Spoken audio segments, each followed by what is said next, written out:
మంత్రి కోమటిరెడ్డి వెంకటరెడ్డి సంచలన వ్యాఖ్యలు చేశారు. త్వరలోనే బీజేపీలో బీఆర్ఎస్ విలీనం అవుతుందని హాట్ కామెంట్స్ చేశారు. కేంద్ర బడ్జెట్లో తెలంగాణకు తీవ్రమైన అన్యాయం జరిగినా కేసీఆర్ ఎందుకు నోరు విప్పడం లేదని మంత్రి ప్రశ్నించారు.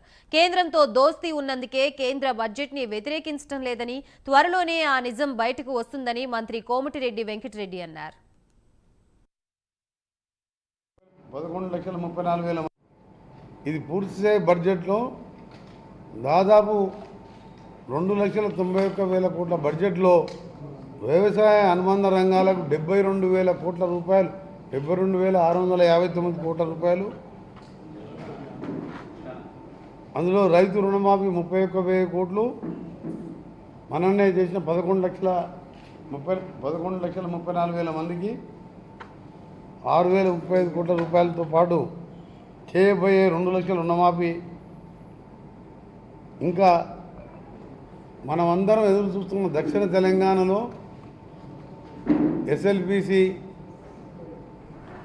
శివన్నగూడెం, బ్రాహ్మణవెల్లంల లాంటి ప్రాజెక్టులు,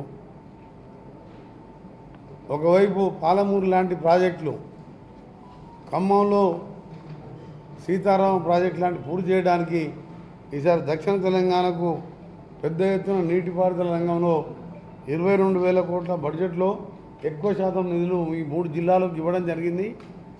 దానికి తోడు ఆర్ఎండ్బి శాఖకు మొత్తంగా RRR రోడ్డు కలిపి 7,315 కోట్ల రూపాయలు.